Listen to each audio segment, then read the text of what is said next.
Chen Feder, bonjour. Bonjour Eva.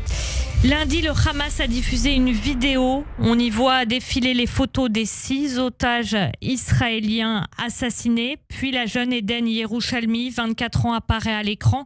Elle y supplie Binyamin Netanyahou de trouver un accord avec le Hamas pour libérer les otages, 2 jours après que les 6 otages assassinés aient été découverts par le groupe terroriste dans la bande de Gaza. Que cherche le Hamas ? Le Hamas a commencé depuis le 7 octobre en guerre parallèle, en guerre de médias, en guerre d'information.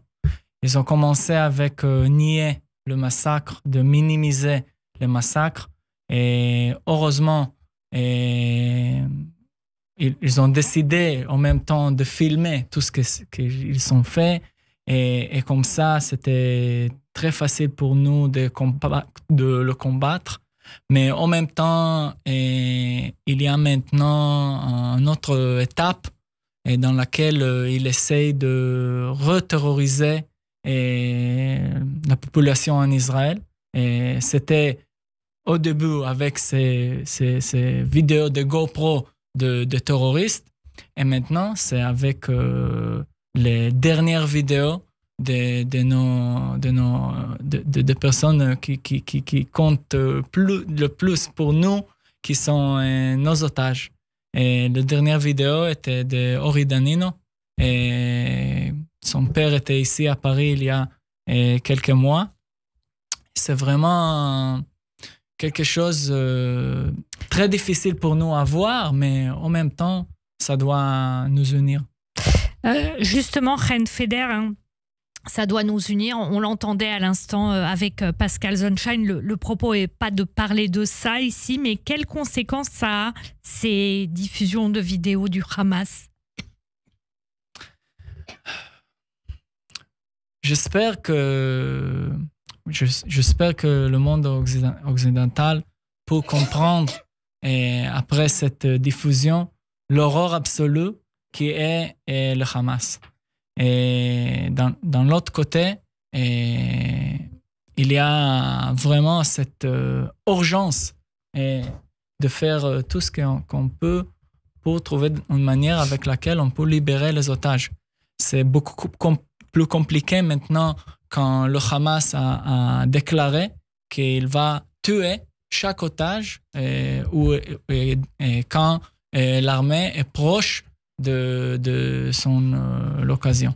Parce que là, il y a quelque chose qui a été franchi, effectivement, puisqu'on a appris que les otages avaient été tués alors que l'armée israélienne avançait. C'est d'autant plus difficile pour Israël maintenant de faire avec cette donnée. C'est un piège terrible que tend le Hamas à Israël depuis le début. À chaque fois, un piège à tiroir. Comment Israël peut sortir aujourd'hui de ce piège ? C'est ce que ça, s'il y a bien une question qui unit tout le monde, c'est bien celle-là. Alors, il y a une solution armée dans laquelle l'armée israélienne doit trouver des autres manières, des autres tactiques souterraines pour sauver d'otages. Ça veut dire que Tsahal aujourd'hui doit changer de méthode ? Tout à fait. Si on veut trouver des otages vivants, c'est nécessaire de changer les méthodes.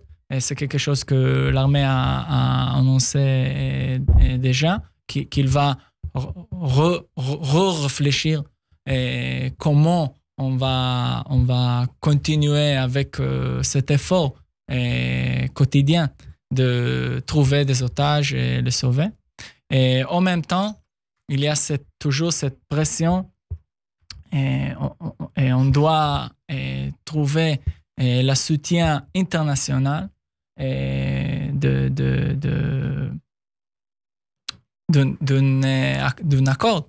On doit trouver un chemin pour un accord pour libérer les otages qui sont toujours vivants aujourd'hui.